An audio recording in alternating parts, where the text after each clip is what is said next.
اللہ کے رسول صلی اللہ علیہ وسلم ممبر پہ جلوہ فراز ہوئے، پہلی سیڑھی پہ قدم رکھا تو حضور نے آمین ارشاد فرمایا، دوسری سیڑھی پہ قدم رکھا تو آمین ارشاد فرمایا، تیسری سیڑھی پہ قدم رکھا آمین ارشاد فرمایا۔ خلاف عادت عمل جب صحابہ نے یہ دیکھا تو حضور سے سوال کیا، حضور آج آپ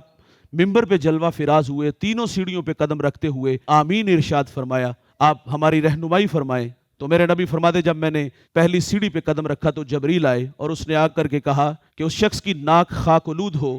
جس کے سامنے آپ کا نام لیا جائے اور وہ آپ پہ درود نہ پڑے، تو میں نے آمین کہہ دیا۔